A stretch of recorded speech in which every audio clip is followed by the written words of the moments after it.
Olá, povo da Terra! Como é que vocês estão aí nesse momento difícil dessa pandemia? Eu espero que vocês estejam bem, espero que estejam dentro de casa, seguindo as recomendações.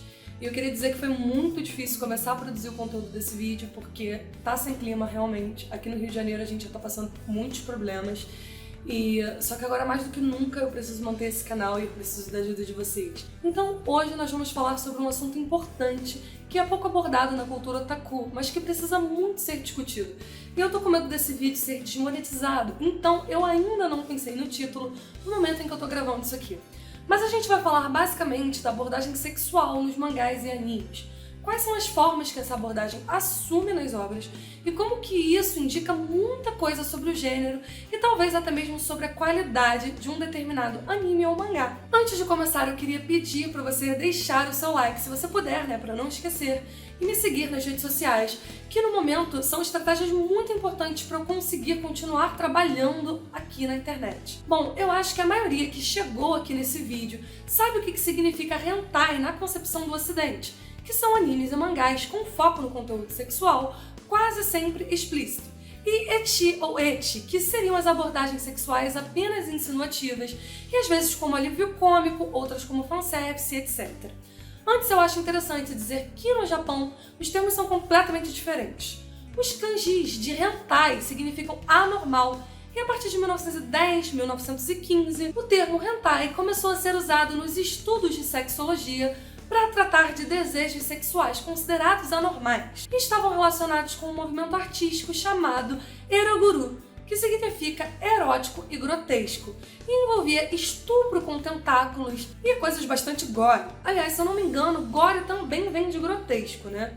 Logo depois disso veio a censura no período militar pré-Segunda Guerra, onde você já tinha a produção de narrativas em quadrinhos, inclusive eróticas, em que não se podia mostrar as genitálias. Alguns historiadores de mangás dizem que daí dessas limitações, os artistas começaram a representar a sexualidade em outros detalhes, de forma indireta, como nas expressões do rosto e em simbolismos através de objetos. E agora eu é que estou dizendo que provavelmente toda essa forma lúdica de representar a sexualidade criou uma cultura muito específica de uma sexualidade insinuada e subjetiva, que aqui no Ocidente a gente chama de ecchi. Mas, galera, no Japão o termo usado é oeroke.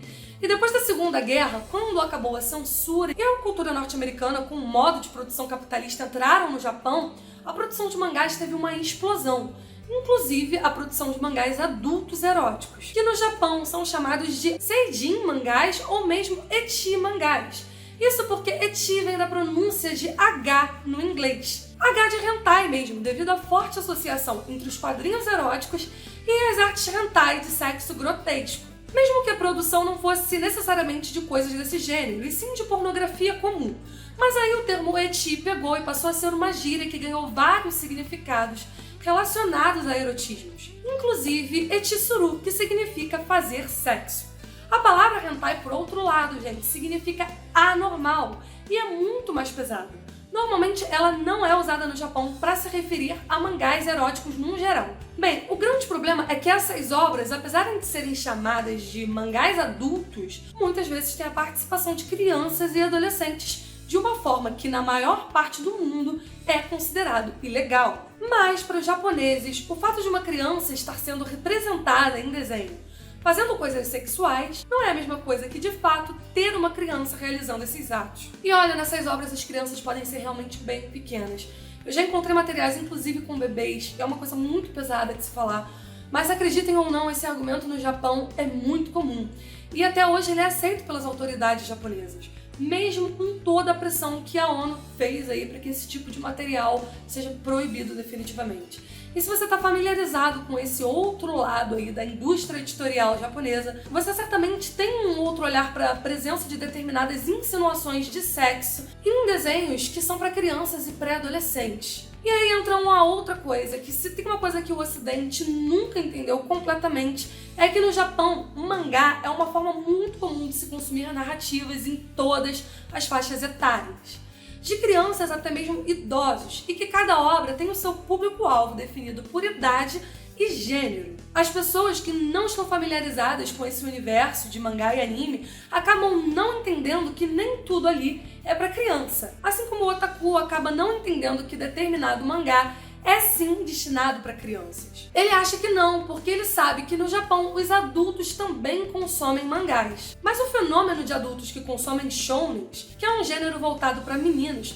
é muito maior no Ocidente do que no Japão. Eu não tô dizendo que você não pode gostar dessas produções, gente. Eu mesma gosto de várias. A questão é que se você entende para que público-alvo aquilo é destinado prioritariamente, você muda o seu olhar, por exemplo, sobre a censura sofrida nas edições brasileiras, como no excesso de violência. E você também percebe como que algumas sexualizações são completamente inadequadas. Sobre isso, eu vou citar um livro que é uma dissertação de mestrado muito interessante a respeito de mangás. No livro da Sonia Luiten, ela diz que essas expressões de sexo e violência são, abre aspas, as fantasias cruéis de um povo que é forçado a apresentar-se na vida diária como amigável, pacífico e dócil. Aquilo que nós vemos frequentemente no mangá é o oposto do padrão de comportamento ao qual todos devem se adequar.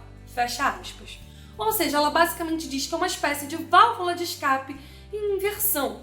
É o oposto da realidade deles. E é por isso que quando você traz essas representações de sexo e de violência em obras infanto-juvenis para a sociedade ocidental que de fato lida com esses problemas, as censuras acabam sendo necessárias. Algumas pessoas vão apontar o contrário, né? Vão dizer que o Japão é uma prova de que a exposição a determinados temas não influenciam no comportamento das pessoas. Já que mesmo com tudo isso nos mangás, o Japão tem um dos índices mais baixos de violência e etc. Só que a gente precisa levar em consideração, gente, que a cultura no Japão é milenar e que provavelmente alguns valores já foram muito enraizados muito antes desse tipo de produção cultural se desenvolver. E não dá pra dizer que eles não são realmente afetados por esse tipo de coisa, porque os índices de crimes contra a infância, que tem nome, vocês sabem, eu vou evitar nomear aqui para não ter problemas com a monetização, bem, esse tipo de crime tem aumentado cada vez mais e está começando a assustar um pouco, na direção realmente de tomar alguma mudança. Em 2017, a gente teve, por exemplo, o caso do Nobuhiro Atsuki, autor de Samurai X, que foi preso por estar envolvido com a propagação de fotos ilegais de crianças reais. Bom, tem muita coisa para se discutir sobre isso, né? Toda a nossa história de construção da infância tem um ponto de vista ocidental e cristão, certo? Por mais chocante que seja dizer isso, as crianças já foram tratadas como adultos pequenos em um passado não muito distante aqui no Ocidente. E no Oriente, gente, com certeza eles têm outra história na construção do significado da infância, que influencia sem dúvida nisso tudo. E embora isso definitivamente precise mudar lá no Japão, a gente precisa principalmente entender que a gente está no Ocidente e que aqui as coisas têm outras implicações. Mangás com narrativas voltadas para um público maior de idade, como os seinens, voltados para homens, e josei, para mulheres, muitas vezes têm abordagem direta de sexo. E não deve ser confundido com um ecchi, onde apenas existe a insinuação. Normalmente, a contextualização do sexo dentro de um seinen não se diferencia muito do que acontece aí num filme de herói do Zack Snyder. E nos joseis, normalmente não é muito diferente do sexo nas comédias românticas ou dramas. Normalmente, em todos esses casos, essa abordagem é softcore, ou seja, não é explícito, que significa basicamente que você não vê genitais. Porém, existem exceções, e eu por acaso só conheço uma, que é o mangá de Gantz, que tem coisas ali bem explícitas, né, como o órgão masculino. E Gantz também tem uma exposição do corpo feminino que pode soar como um ecchi fanservice forçado para quem não se aprofunda muito. Até porque o anime só diz respeito ao iniciozinho do mangá. Mas eu vou defender Gantz aqui, como eu costumo defender também Devilman, porque nesses casos a sexualização é parte fundamental do estilo da obra. Claro que de Devilman muito mais do que de Gantz, porque está relacionado diretamente com o tema. Já em Gantz não tem nada a ver com o tema, mas tem a ver com a representação de uma decadência de valores e de um certo niilismo que é construído ali de muitas formas, também através da pornografia hardcore, que é o oposto de softcore, já que o hardcore é explícito. Tá bom, gente, eu preciso admitir que Gantz ultrapassa aí um pouco essa linha do erotismo justificado. A ideia desse vídeo surgiu de um dos comentários da minha análise sobre Castlevania, por causa da cena polêmica do Alucard totalmente softcore, e que algumas pessoas reclamaram de ter abordagem de sexo em uma obra que, convenhamos, gente, no primeiro episódio fazia menção à zoofilia. Mas isso é papo pro meu vídeo de Castlevania, que eu vou deixar aqui no card. Voltando para o oiroquê, conhecido como eti aqui no ocidente, e não vamos confundir a abordagem eti com softcore e hardcore, que são representações objetivas de sexo. O oiroquê é uma sexualização leve, que pode aparecer de muitas formas, inclusive em seinens, que não necessariamente sempre abordam de forma direta o sexo, né?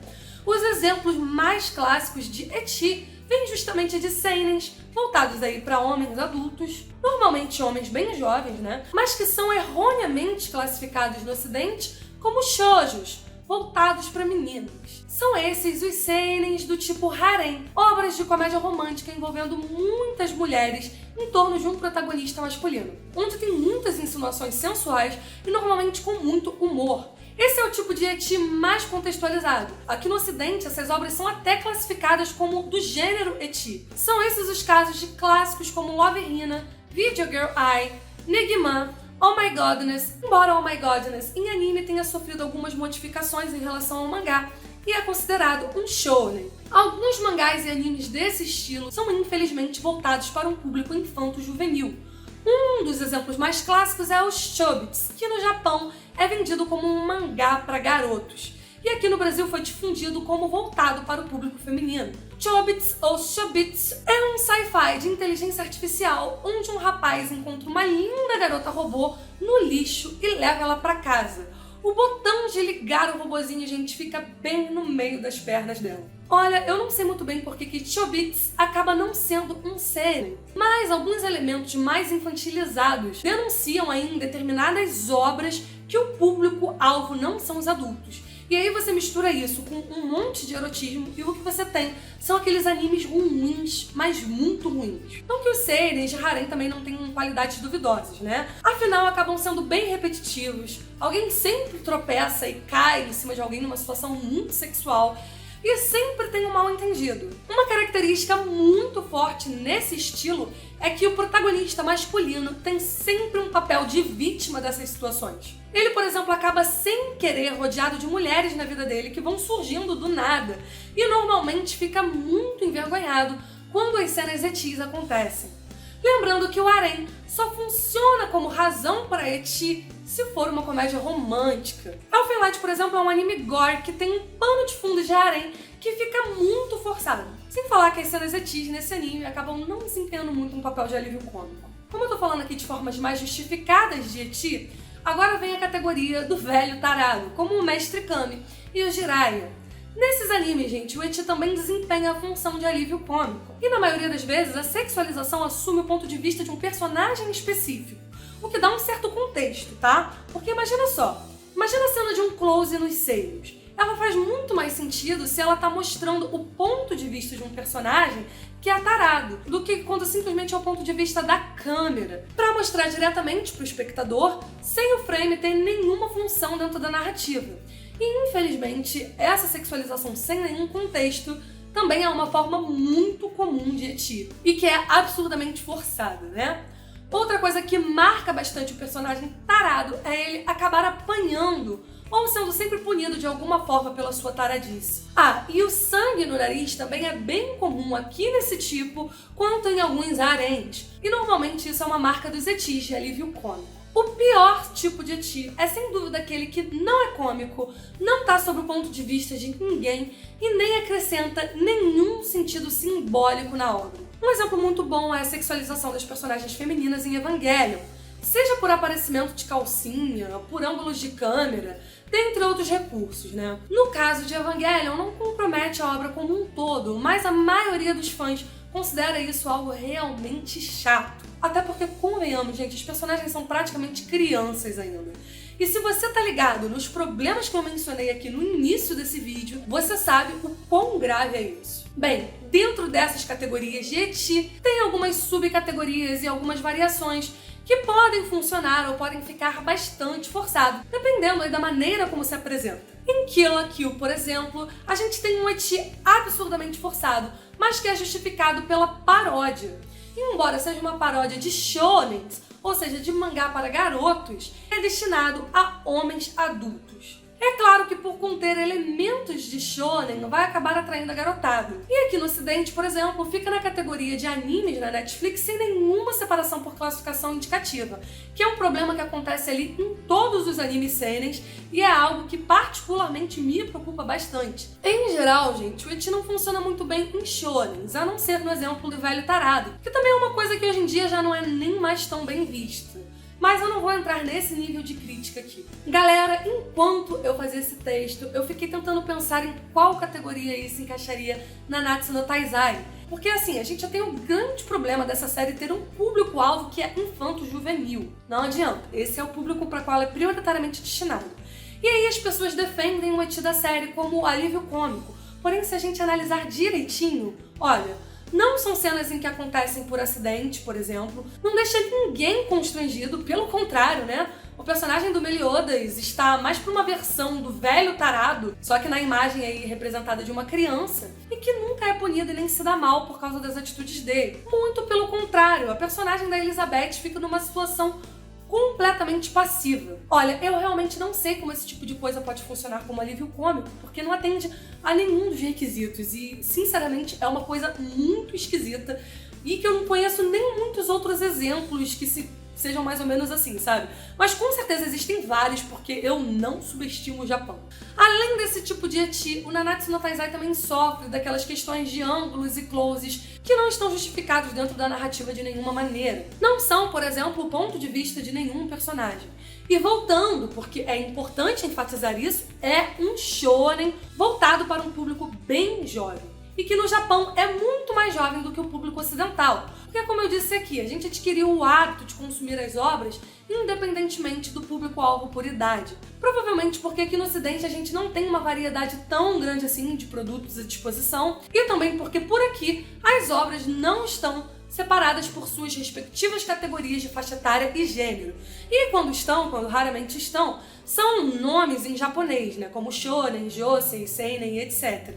Acaba que tem muita criança vendo seinen e muito adulto vendo shonen. Galera, não deixa de me seguir lá nas redes sociais para eu bater a minha meta. Não esquece de deixar o seu like, comenta o que você achou, se você gostou, o que você não gostou, me deem sugestões e me ajudem a fazer desse canalzinho dar certo, por favor, porque o número de inscritos só tem diminuído mesmo nos vídeos de Dragon Ball, tá? E aproveita e verifica aí se o YouTube não desinscreveu você automaticamente daqui desse canal. Um beijo e até o próximo vídeo.